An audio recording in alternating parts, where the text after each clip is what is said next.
अस्सलाम वालेकुम। आज हमारा नेक्स्ट चैप्टर स्टार्ट हो रहा है, चैप्टर 2 इंफॉर्मेशन नेटवर्क्स। जैसे कि हमने चैप्टर 1 में पढ़ा था कि कंप्यूटर जो है वो आजकल के दौर में लिटरली उसको क्या किस पर्पस के लिए इस्तेमाल कर रहे हैं।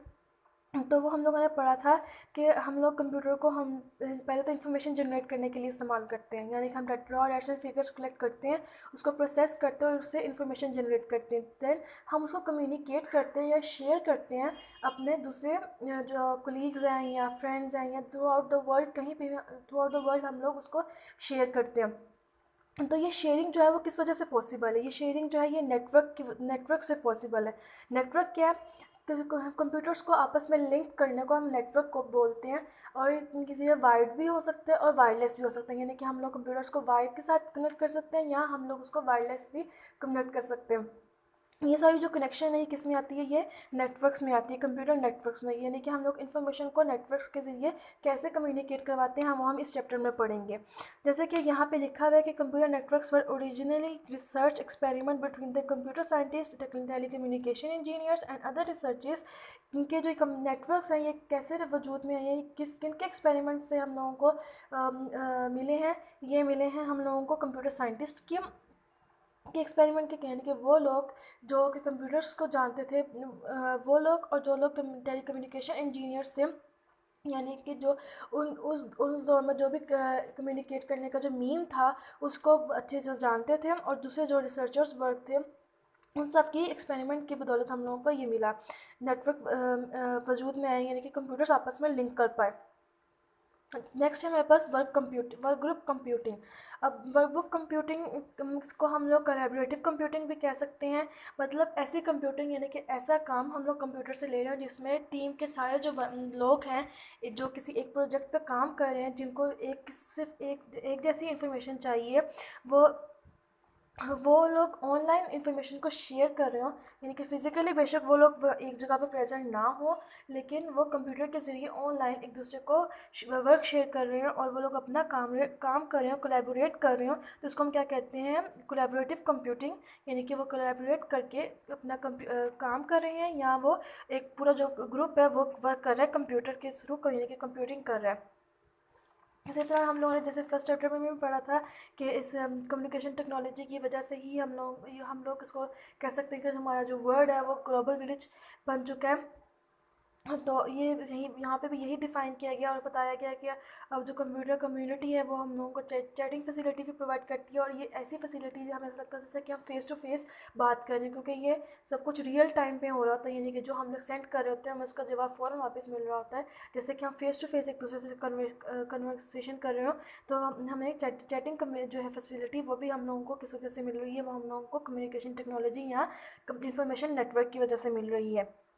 नेक्स्ट फैसिलिटी जो हम लोगों को इसकी बदौलत मिल रही है, नेटवर्क्स की बदौलत मिल रही है, फर्स्ट तो ये थी ग्रुप कंप्यूटिंग। अब जो हमें नेक्स्ट मिल रही है वो ईमेल एंड इट्स बेनिफिट्स, यानी कि हम लोग को ईमेल हमें मिल रहा है और हम उसके बेनिफिट्स पढ़ेंगे। ईमेल क्या है? Email stands for electronic mail, यानी कि ऐसी मेल जो कि इलेक्ट्रॉनिकली जनरेट होती है और इलेक्ट्रॉनिकली ही एक जगह से एक कंप्यूटर से या एक जगह से दूसरी जगह पे जाकर रिसीव होती है।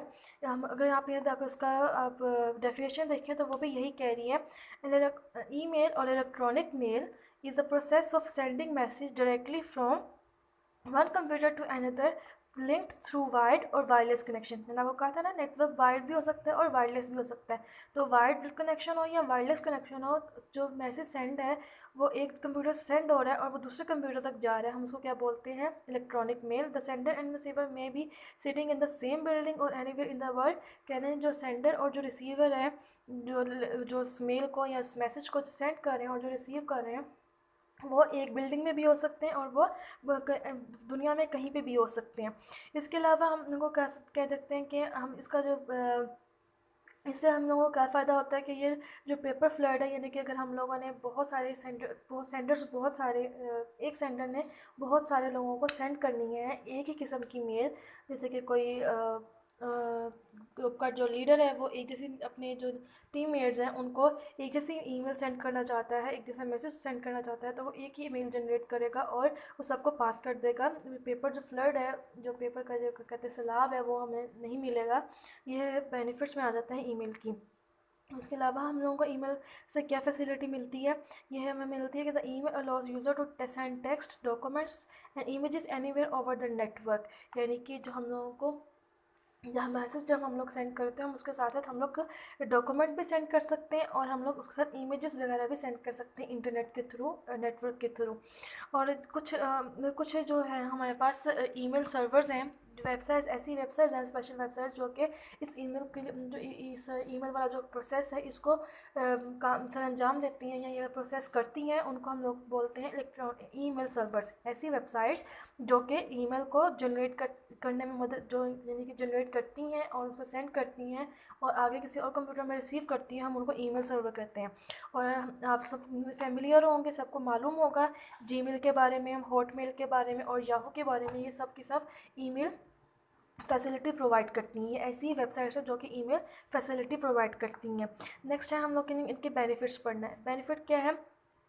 सबसे पहले बेनिफिट उन्होंने लिखा है कि हम लोगों को डिस्टेंस की परवाह नहीं करनी, कि हम लोग ईमेल की वजह से हम लोगों को डिस्टेंस की परवाह नहीं करनी पड़ती कि कितना दूर हमें मैसेज भेजना है या उस मैसेज का क्या साइज़ होगा, हमें इसकी परवाह नहीं करनी पड़ती। हम लोग जस्ट उसको मैसेज टाइप करते हैं या जो हम लोग ईमेल जनरेट करते हैं हम उसको सेंड कर देते हैं और वो विद इन अ सेकेंड, यानी कि मैटर ऑफ सेकेंड्स और मिनट्स में हम लोगों को वो रिसीव भी हो जाती है।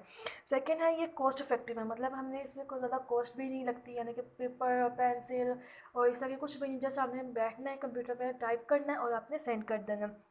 हाँ, ये शर्त है कि नेटवर्क होना लाजमी है। और उसके बाद है we can send letters, notes, files, data and reports all using the techniques using the same techniques. कह रहे हैं कि अगर आप एक दफ़ा मेल प्रोग्राम को सीख लें कि कैसे एक मेल सेंड करनी है, तो आप लोग उसी तरीके से लेटर्स भी सेंड कर सकते हैं, नोट्स भी सेंड कर सकते हैं, फाइल्स भी सेंड कर सकते हैं और रिपोर्ट्स वगैरह यानी कि कुछ भी आप लोग सेंड कर सकते हैं।